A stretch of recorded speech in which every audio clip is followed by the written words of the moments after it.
Puji Tuhan, selamat pagi saya ucapkan bagi kita seberapa kita umat Tuhan yang ada. Saya yakin dan percaya kerinduan kita ada di rumah Tuhan. Kita mau beribadah, memuji memuliakan Tuhan, membalas setiap kebaikan Tuhan yang Tuhan boleh limpahkan buat saya dan saudara. Kita mempersiapkan kehidupan kita mau beribadah kepada Tuhan. Kita naikkan pujian, Dia Yesus telah mati bagiku. Terima kasih Tuhan. Haleluya. Terima kasih Tuhan Yesus. Haleluya Yesus. Haleluya Yesus. Terima kasih Yesus. Ya Yesus telah mati bagiku. Ya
nama Tuhan Yesus Kristus.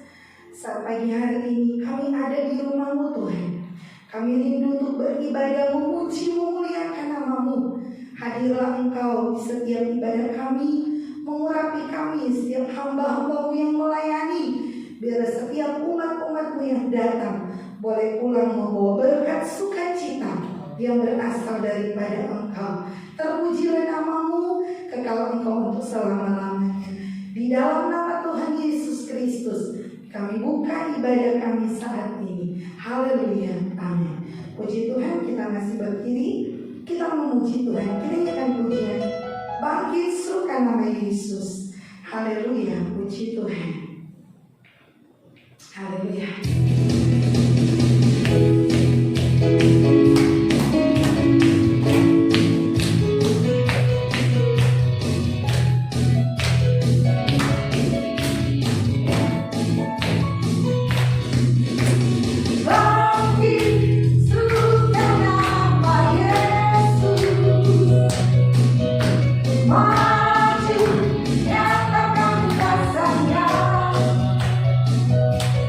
Kita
memuji Tuhan. Ku diberi kuasa dari Raja Mulia. Haleluya. Puji Tuhan. Haleluya. Puji Tuhan.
Memuji Tuhan Bapak Ibu. Kita nyanyikan pujian bahwa Tuhan juga gunung batu. Haleluya, puji Tuhan. Bahwa Tuhan juga kota benteng. Amin, puji Tuhan. Haleluya.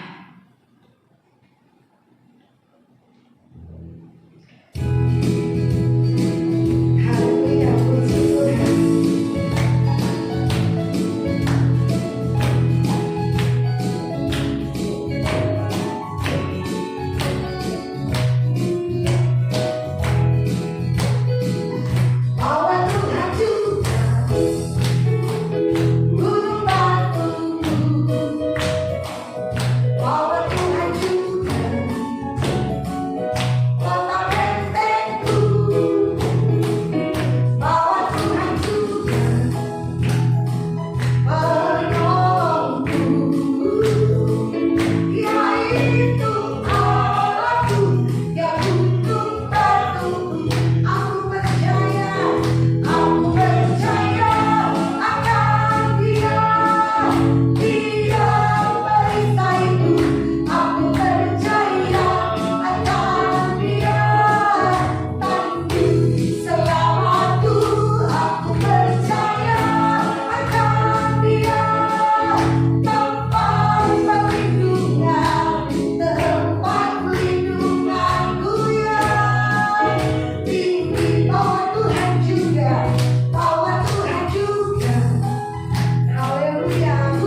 percaya bahwa Tuhan adalah tempat perlindungan. Amin. Hanya Tuhan yang sanggup untuk menolong, menjaga, melindungi saya dan saudara. Kita mempersiapkan kehidupan kita. Kita mau menerima kebenaran firman Tuhan. Kita naikkan kepada Yesus kemuliaan. Pulihkan hatiku. Terima kasih Tuhan Yesus. Haleluya Yesus. Haleluya Yesus. Haleluya Yesus. Terima kasih Yesus Tuhan. Terima kasih Yesus. Yesus, kemuliaan-Mu pulihkan hatiku.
Tuhan, terima kasih Bapa yang baik.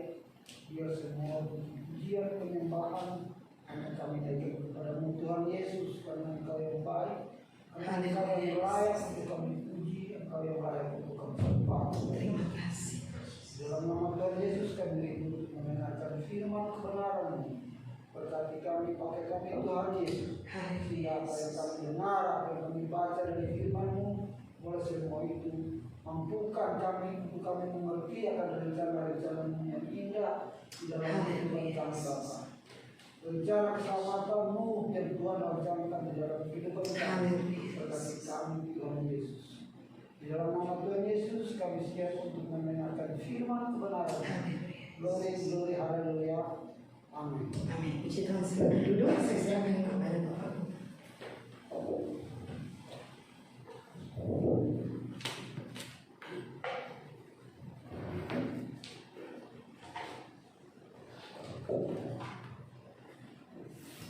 Haleluya.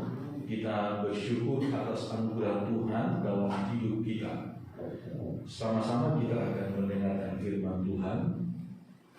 Mari kita lihat di dalam kitab Kisah Para Rasul pasal yang pertama, ayat yang kita sudah lihat dalam beberapa minggu ini, saudara-saudara, yang menjelaskan kepada kita tentang iman kita, dasar iman kita, saudara-saudara, bahwa kita percaya bukan berdasarkan kepada sebuah dongeng, saudara. Iman kita bukan didasarkan kepada sebuah dongeng atau mitos, tetapi kepada sebuah fakta yang nyata. Dalam kitab Kisah Para Rasul pasal yang pertama, ayat 1 kita baca mulai sampai ayat yang ketiga. Hai Theophilus, dalam bukuku yang pertama aku menulis tentang segala sesuatu yang dikerjakan dan diajarkan Yesus. Apakah buku yang pertama yang ditulis oleh Lukas di sini? Ialah Injil Lukas yang ditujukan kepada Theophilus, orang yang sama. Sampai pada hari ia terangkat.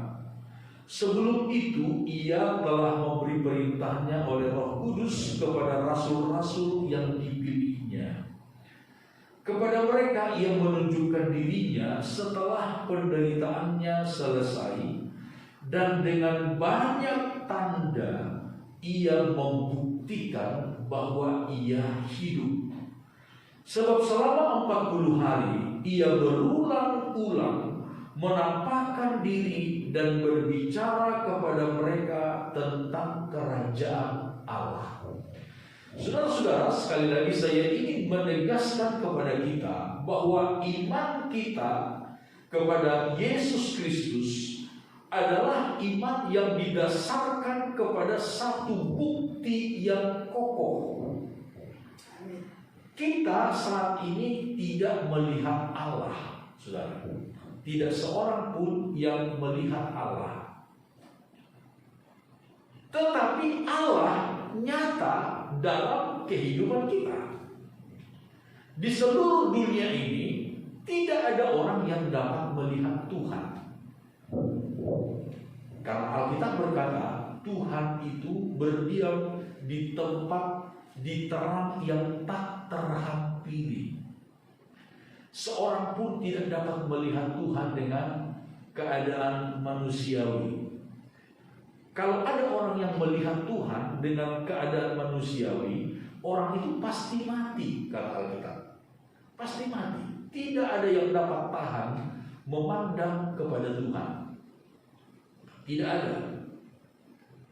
Tetapi Tuhan dapat kita saksikan dalam seluruh aktivitas kita, dalam seluruh lingkungan kita.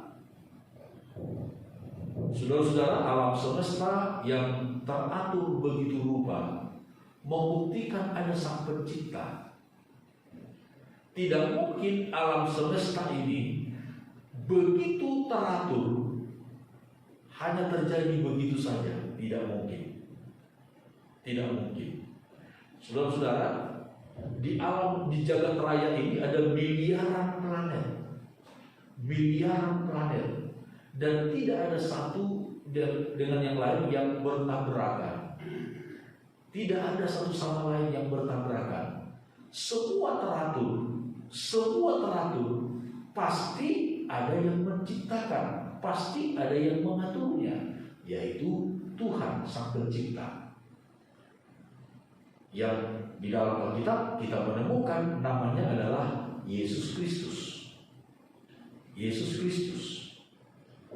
Dan firman Tuhan berkata, Yesus Sang Pencipta itu, Dia yang menjelma menjadi manusia, lalu kemudian bersama dengan murid-muridnya selama 3,5 tahun lamanya, mereka berinteraksi dengan orang banyak, mengadakan mujizat-mujizat, memberikan pengajaran-pengajaran yang luar biasa tentang kerajaan Allah. Lalu kemudian dia dibunuh oleh orang Yahudi. Real, saudara-saudara, real. Dia mati. Dia mati. Walaupun dia tidak ditemukan kesalahannya. Dia dihukum mati, disalibkan. Lalu kemudian secara faktual, nyata, saudara-saudara, dia dimasukkan ke dalam kubur. Jadi kalau ada orang yang berkata bahwa yang disalibkan itu bukan Yesus, tetapi ada orang lain yang menggantikan, itu bohong, saudara. Yang mati disalibkan itu adalah betul-betul Yesus Kristus. Yesus Kristus, dialah yang betul-betul telah mati digantung di atas kayu salib. Dialah juga yang betul-betul dimasukkan ke dalam kubur. Lalu kemudian dengan kuasa Allah, karena dia adalah Allah, dia bangkit dari antara orang mati pada hari yang ketiga, seperti yang telah dinubuatkan oleh para nabi-nabi sebelumnya. Pada hari yang ketiga dia bangkit.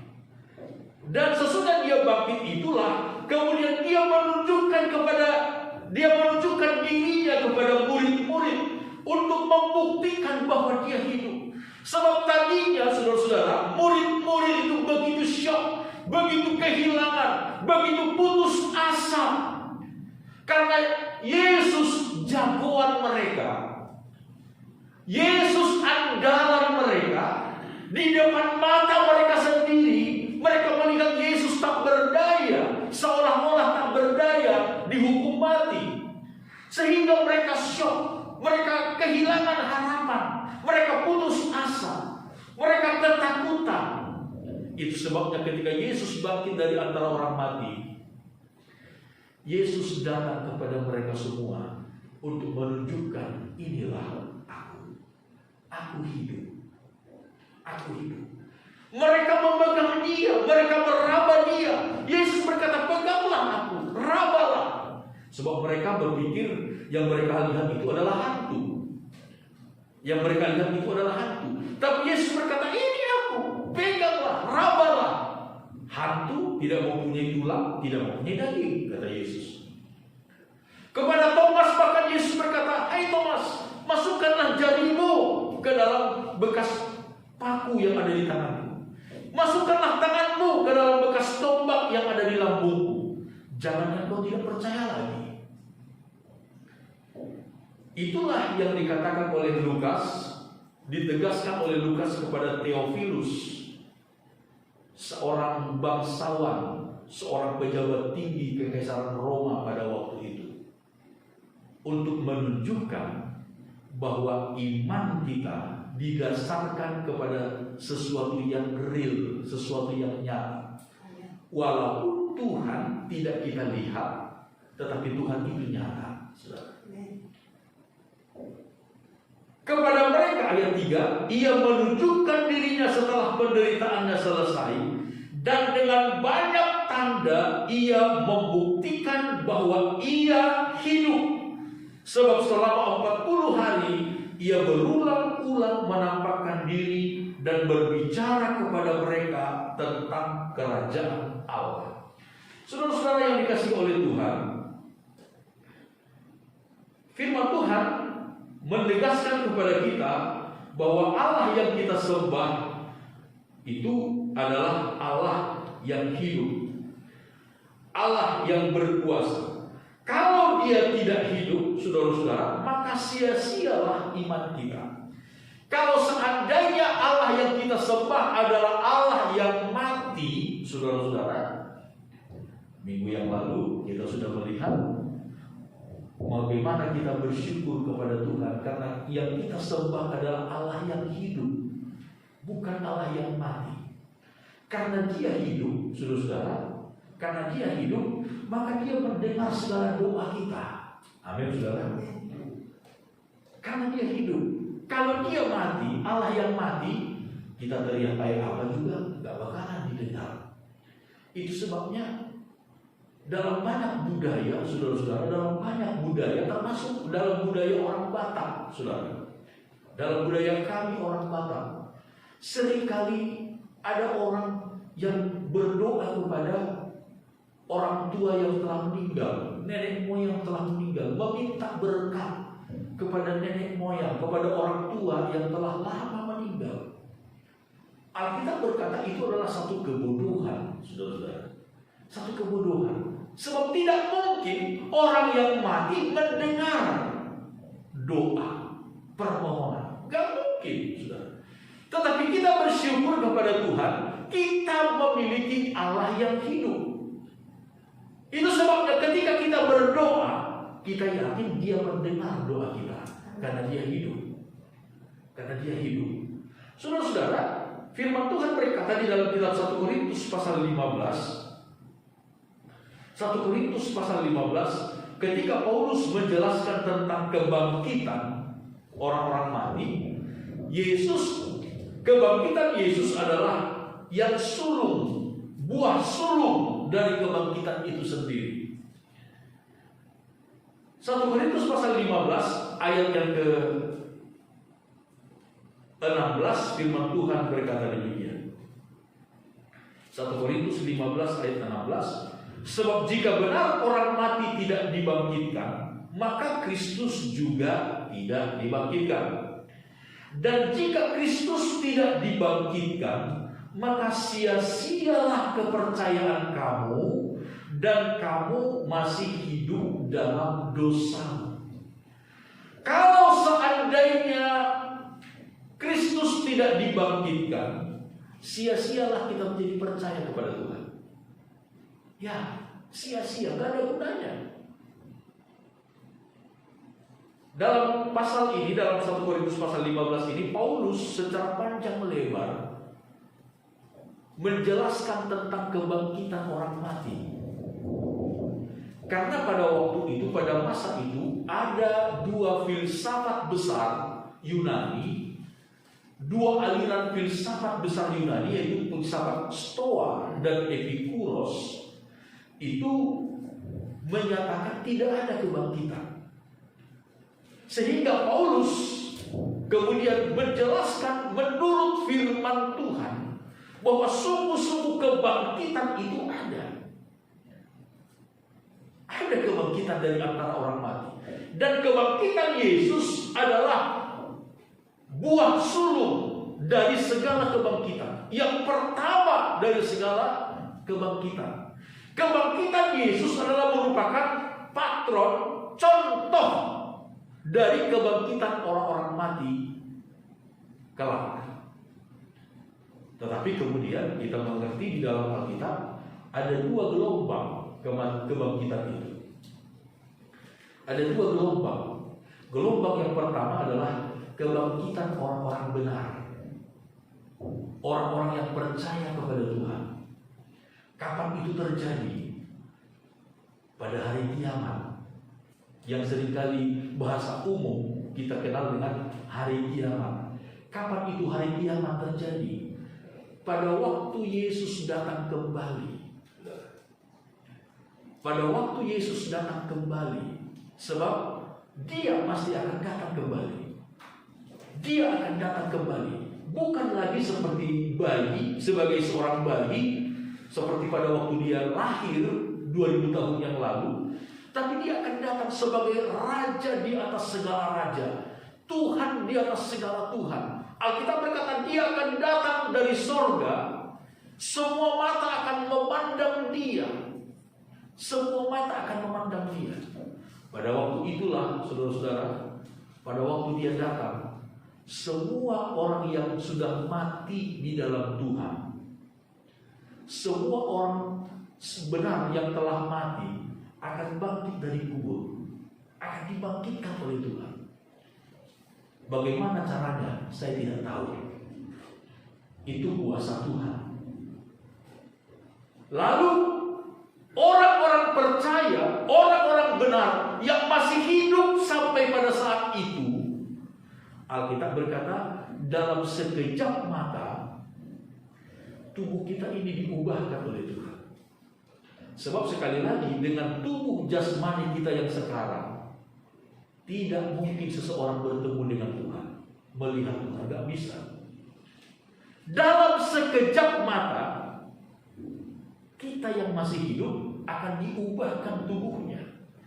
Sehingga baik orang yang sudah mati di dalam Tuhan, baik orang yang masih hidup di dalam Tuhan, sama-sama akan bertemu dengan Tuhan, dengan Yesus, menyongsong Yesus di awan-awan. Itu yang kita temukan, diajarkan oleh Alkitab. Lalu kemudian sama-sama akan datang ke dalam dunia ini, memerintah sebagai raja. Itulah gelombang pertama kebangkitan. Tetapi gelombang kedua, sesudah 1000 tahun lamanya, akan ada gelombang kedua kebangkitan, yaitu kebangkitan orang-orang durhaka, kata Alkitab. Kebangkitan orang-orang yang tidak percaya kepada Tuhan. Semua orang yang tidak bangkit pada kebangkitan yang pertama akan bangkit pada kebangkitan yang kedua, dan mereka akan masuk ke dalam penghukuman yang kekal.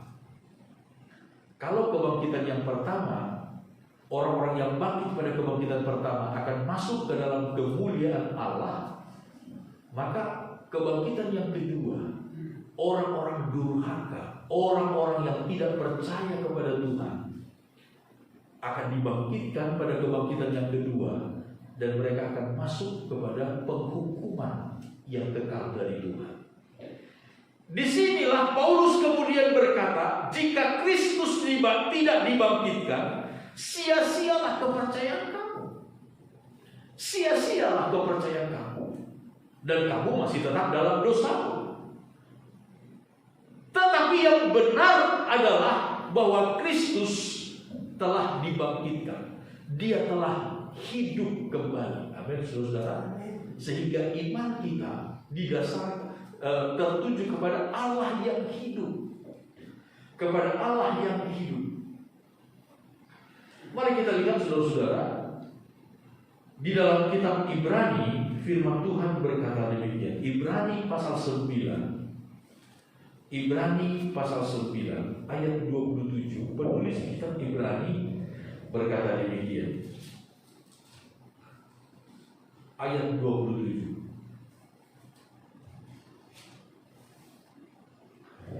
Dan sama seperti manusia ditetapkan untuk mati hanya satu kali saja, dan sesudah itu dihakimi.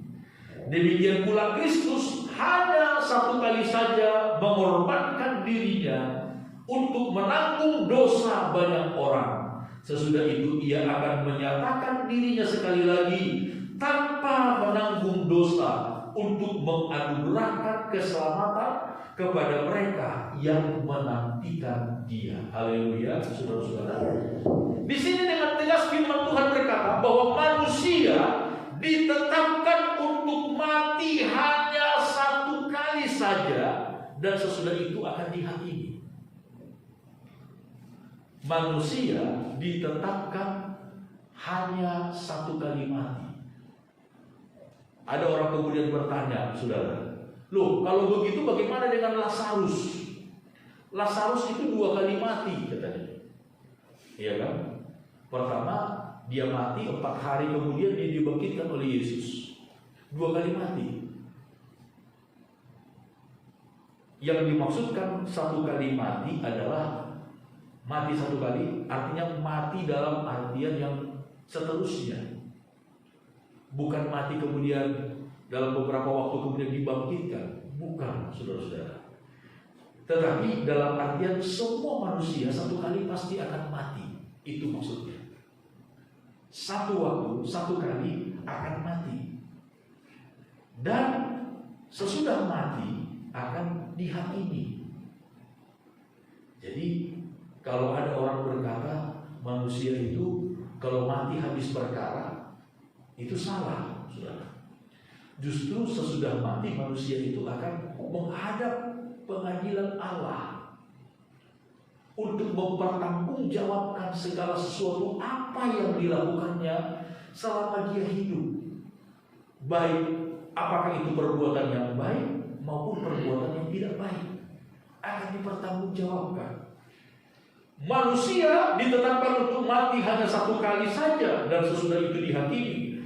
Demikian pula Kristus hanya 1 kali saja mengorbankan dirinya untuk menanggung dosa banyak orang. Sesudah itu ia akan menyatakan dirinya sekali lagi tanpa menanggung dosa untuk menganugerahkan keselamatan kepada mereka yang menantikan dia. Amin, saudara. Amin.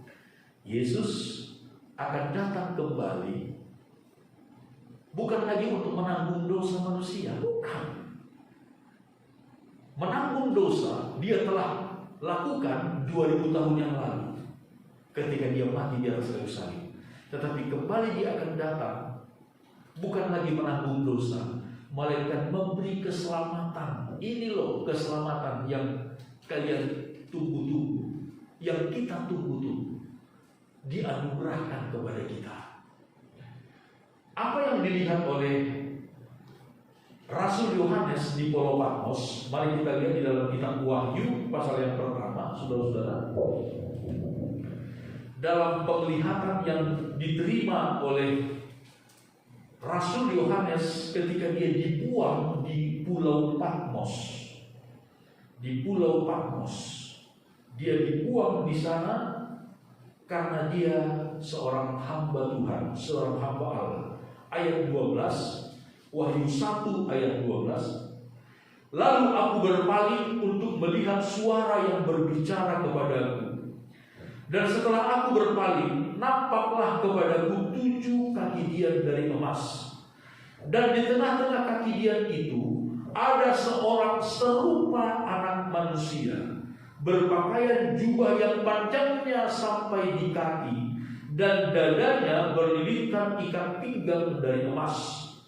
Kepala dan rambutnya putih bagaikan bulu yang putih mentah, dan matanya bagaikan nyala api. Dan kakinya mengkilap bagaikan tembaga membara di dalam perapian. Suaranya bagaikan desau air bah. Dan di tangan kanannya ia memegang 7 bintang, dan dari mulutnya keluar 9 pedang tajam bermata 2, dan wajahnya bersinar-sinar bagaikan matahari yang terik. Ketika aku melihat dia, tersungkurlah aku di depan kakinya, sama seperti orang yang mati. Tetapi ia meletakkan tangan kanannya di atasku, lalu berkata, jangan takut. Aku adalah yang awal dan yang akhir, dan yang hidup. Aku telah mati, namun lihatlah, aku hidup sampai selama-lamanya, dan aku memegang segala kunci maut dan kerajaan maut. Inilah Yesus. Ketika dalam satu penglihatan, Rasul Yohanes diizinkan oleh Tuhan untuk melihat Yesus. Ini dalam penglihatan. Itu pun Yohanes tersungkur seperti orang mati. Sampai kemudian Yesus datang memegangnya, menjamah dan berkata, jangan takut. Aku adalah yang awal dan yang akhir, Alfa dan Omega. Aku adalah yang hidup. Aku telah mati, namun lihatlah aku hidup. Saudara-saudara, Yesus sendiri menyaksikan, memberi kesaksian kepada Yohanes. Yohanes yang saat itu sedang sendirian di Pulau Patmos, menderita di Pulau Patmos, di penjara, diasingkan di satu pulau. Tapi kemudian Yesus datang kepadanya dan berkata, aku telah mati, namun lihatlah aku hidup. Saudara-saudara, kita memiliki Allah yang hidup. Amin, saudara-saudara. Allah yang hidup. Karena kita memiliki Allah yang hidup, mari kita lihat satu ayat lagi di dalam kitab Ibrani pasal 11. Ibrani pasal 11 ayat yang ke-6. Firman Tuhan berkata, kembali dalam kitab Ibrani, sekarang kita lihat pada pasal yang ke-11. Ibrani pasal 11 ayat yang ke-6.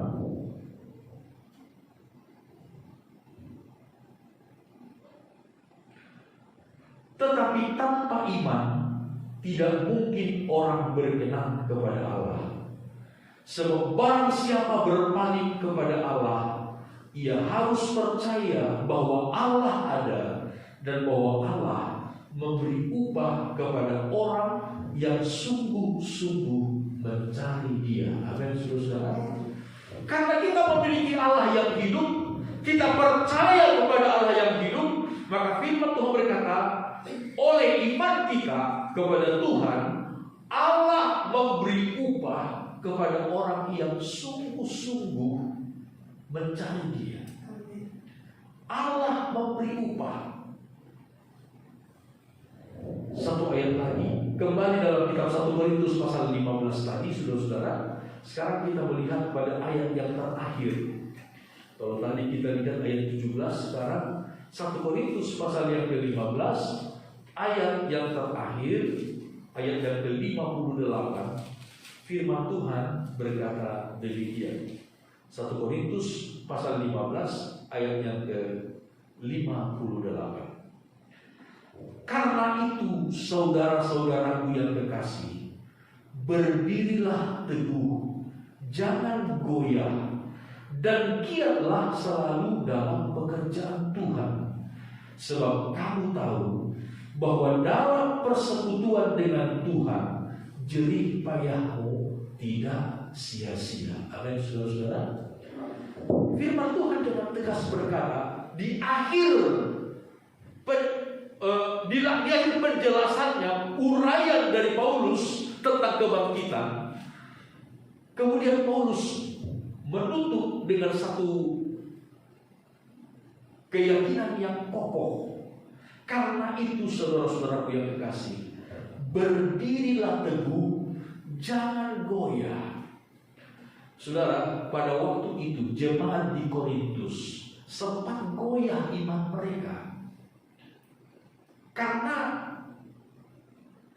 ajaran dari filsafat Stoa dan Epikuros tadi begitu kuat pada zaman itu. Begitu kuat. Mereka berkata tidak ada kebangkitan.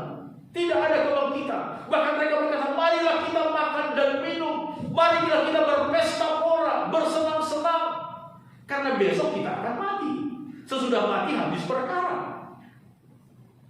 Tetapi kemudian firman Tuhan datang meluruskan, memberikan pengajaran yang benar. Bahwa sesungguhnya hidup kita di dalam dunia ini hanya sementara. Tetapi ada kehidupan yang kekal di balik kehidupan di dunia ini. Ada kehidupan yang kekal. Dan kehidupan yang kekal itulah yang harus kita utamakan. Yang harus kita utamakan. Karena akan ada dua pilihan. Akan ada dua akhir. Akan ada dua akhir. Seperti saya katakan tadi. Kebangkitan yang pertama atau kebangkitan yang kedua. Yesus berkata dalam Injil Matius, ada dua jalan, yang lebar dan yang sempit. Yang lebar banyak orang yang melewatinya, tapi ujungnya menuju api neraka. Yang sempit sedikit orang yang mau melewatinya. tetapi ujungnya kepada sorga, hidup yang kekal.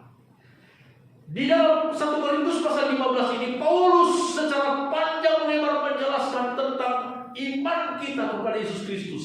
Kebangkitan kita kelak akan mendapatkan upah dari Tuhan. Akan mendapatkan upah. Iman kita, kesetiaan kita kepada Tuhan akan mendatangkan upah. Hari-hari ini, saudara-saudara, ada begitu banyak godaan sebagai orang percaya, gangguan. Belum lagi dengan pandemi yang entah kapan akan berakhir, kita tidak tahu, saudara-saudara. Belum lagi orang-orang yang kemudian mengejek kita, mengejek iman kita, mengejek Tuhan dan Juru Selamat kita Yesus Kristus. Seringkali membuat kita pun menjadi bertanya-tanya, benarkah iman saya ini? Benarkah kepercayaan saya ini? Tetapi kemudian di sini firman Tuhan memberikan kepada kita penjelasan. Saudara-saudaraku yang kekasih, berdirilah teguh dalam iman. Jangan goyah iman kita. Dan giatlah selalu dalam pekerjaan Tuhan. Justru kita harus giat, bersemangat dalam pekerjaan Tuhan, dalam memberitakan Injil, dalam melayani Tuhan. Kenapa?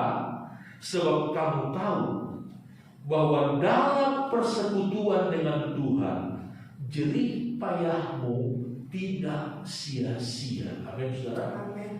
Dalam persekutuan dengan Tuhan, jerih payahmu tidak sia-sia. Saudara-saudara, kalau Kristus tidak dibangkitkan, sia-sialah iman kita. Gak ada gunanya iman kita. Gak ada gunanya kita beribadah kepada Tuhan. Gak ada gunanya. Tetapi karena Kristus telah dibangkitkan dari antara orang mati, Dia telah naik ke sorga, dan Dia akan datang kembali. Dia akan datang kembali, memberi keselamatan, memberi upah kepada kita. Maka firman Tuhan ini menjadi satu pegangan bagi kita. Dalam persekutuan dengan Tuhan, jerih payah tidak sia-sia. Kalau ada orang berkata gak ada gunanya beribadah kepada Tuhan, kita Maliaki berkata itu adalah orang-orang yang bodoh, orang-orang yang kurang ajar, kata Alkitab. Bahasa Nabi Maliaki berkata, kalau ada orang yang berkata tidak ada gunanya beribadah kepada Tuhan, itu adalah bahasa yang kurang ajar. Orang yang kurang ajar, itu bahasa yang dipakai oleh Nabi Maliaki.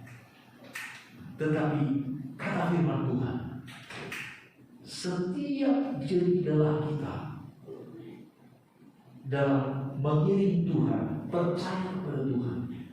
Mungkin saudara satu waktu diejek oleh orang lain, dihina oleh orang lain, tapi percayalah, segala sesuatu yang kita alami karena Tuhan tidak akan sia-sia. Tuhan pasti akan membalaskannya kepada kita, baik di dalam dunia ini maupun kelak di dalam kekekalan di dalam surga. Amin. Tuhan Yesus memberkati kita semuanya. Tuhan memberkati. Saya serahkan kembali kepada Ibu Gembala untuk meneruskan kepada acara selanjutnya.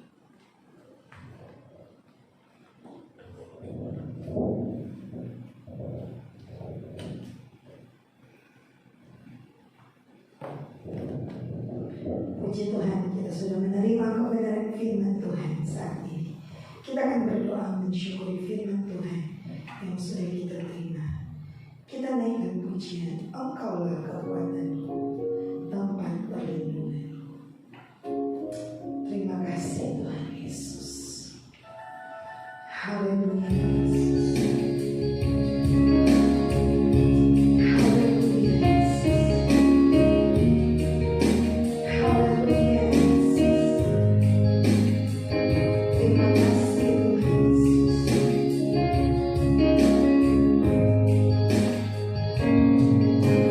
Engkau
dalam kerajaan surga. Allah yang kami panggil di dalam nama Tuhan Yesus Kristus. Terima kasih buat kebenaran firman-Mu yang sudah kami terima saat ini. Meteraikan firman-Mu dalam hidup kami. Tanamkan firman-Mu dalam hati kami, supaya itu boleh bertumbuh, berbuah untuk hormat kemuliaan nama-Mu. Berkati setiap firman Tuhan yang sudah kami terima saat ini. Pakai selalu hamba-Mu untuk menyampaikan rahasia-rahasia kebenaran firman-Mu. Biarlah urapan Allah terus diperbaharui kepada hamba-Mu Tuhan. Dan terima kasih buat firman saat ini. Terpujilah nama-Mu, kekal Engkau untuk selama-lamanya. Kami akan meletakkan korban persembahan kami. Engkau yang memberkati setiap kami yang memberi. Dalam nama Tuhan Yesus Kristus. Haleluya. Amin. Puji Tuhan, silakan duduk. Kita akan memberikan korban persembahan. Persembahan yang pertama, sekaligus Bapak Ibu yang akan memberikan persepuluhan milik Tuhan di sebelah sini, dan yang kedua di sebelah sini. Kita naikkan pujian bahwa Tuhan juga membantu. Haleluya. Puji Tuhan. Yang pertama dari sebelah kiri saya dulu. Puji Tuhan.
Puji Tuhan.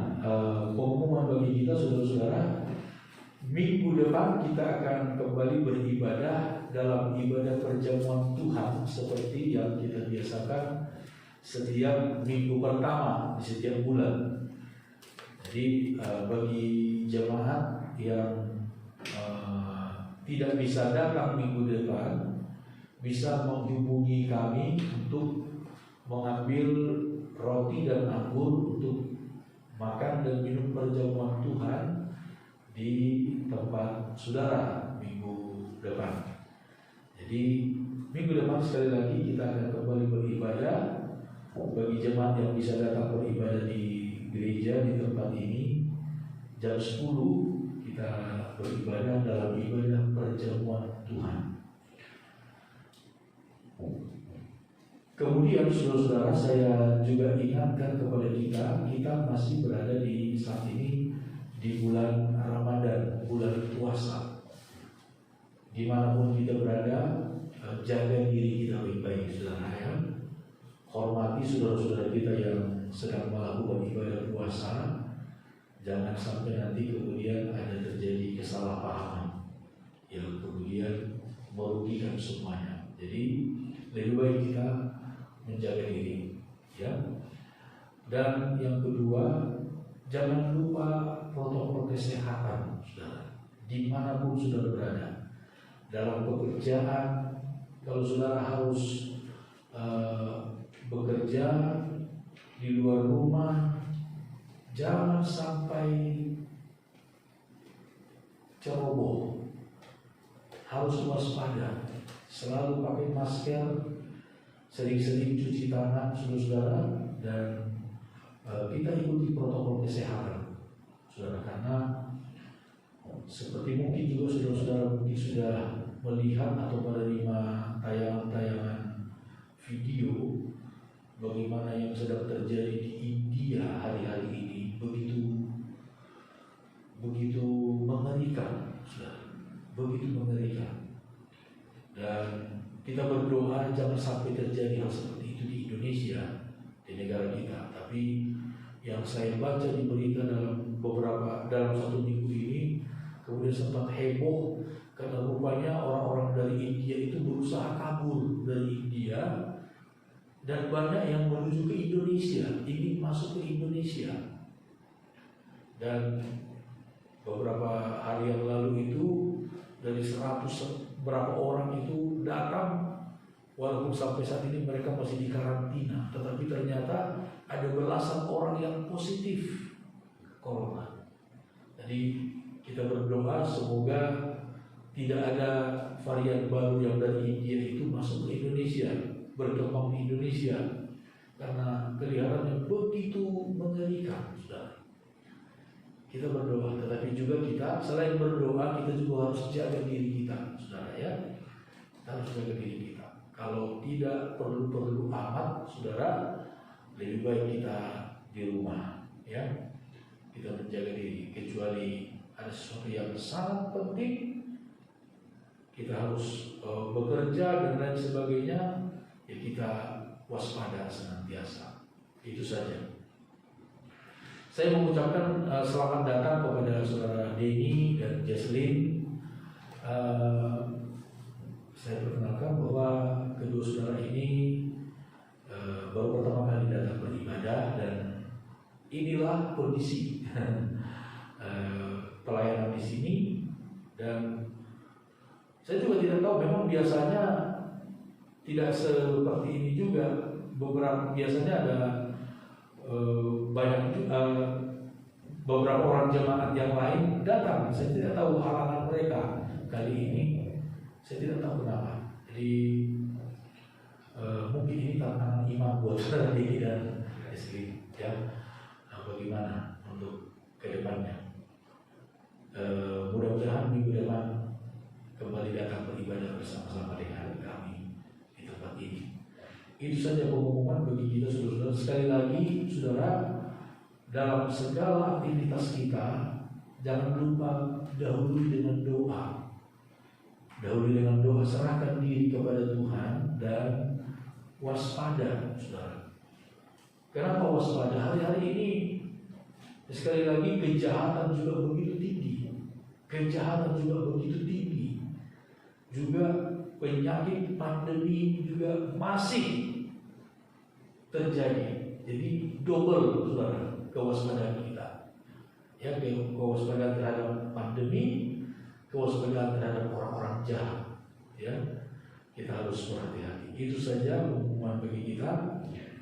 Mari sama-sama kita berdiri, kita ini ibadah kita ini dalam doa. Haleluya, haleluya. Bapa kami dalam sorga, segala pujian syukur kami naikkan kepadamu. Terima kasih banyak buat kesempatan yang Engkau masih berikan kepada kami untuk dapat beribadah, walaupun dalam ibadah yang sangat sederhana di tempat ini dengan jumlah kami yang sangat sedikit.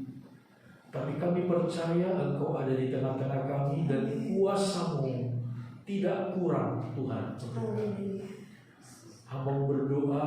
Berkati setiap jemaat-Mu yang hadir dalam ibadah pada saat ini.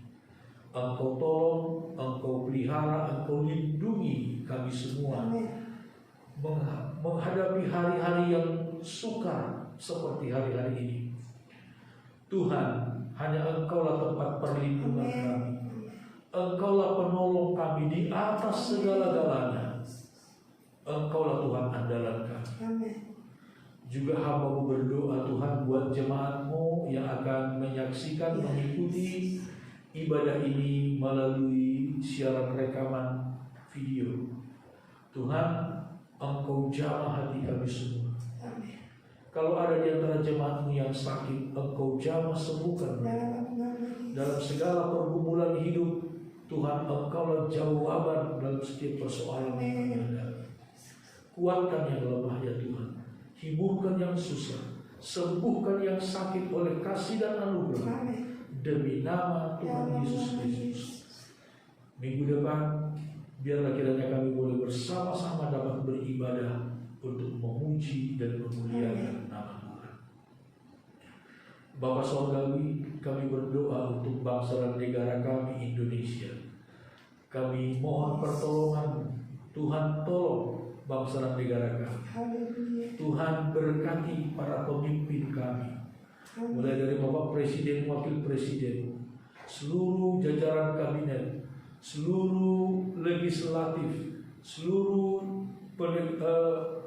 Tuhan yang menangani hukum, keamanan dan ketertiban, TNI Polri.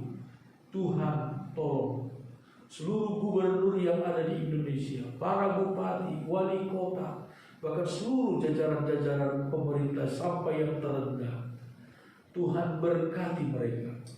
Karuniakan mereka hikmat, akal budi, bijaksana dari Tuhan. Tuhan cengkeram hati mereka, sehingga dijauhkan dari mereka hati yang bersifat korupsi, mementingkan diri sendiri dan kelompoknya ya Tuhan. Tapi betul-betul mementingkan seluruh masyarakat, bangsa dan negara kami. Tolong Tuhan seluruh penegak hukum, aparat penegak hukum TNI Polri, supaya mereka bertindak dengan bijaksana, dengan hikmat bijaksana dari Tuhan, menjaga keamanan dan ketertiban di antara bangsa, di tengah-tengah bangsa dan negara kami. Kami berdoa untuk seluruh aparat, oh Tuhan, kesehatan, tenaga-tenaga kesehatan. Tuhan berkati mereka. Hari-hari ini mereka juga Tuhan begitu bersungguh-sungguh untuk melayani masyarakat teristimewa dari pandemi COVID-19. Tuhan berkati seluruh tenaga kesehatan yang ada. Terima kasih Bapa yang baik. Inilah doa dan permohonan kami. Berkati setiap persembahan yang diberikan oleh umat-Mu dengan segala sukacita mereka, besar ataupun kecil, yang mereka berikan sebagai bukti kasih mereka kepada Tuhan.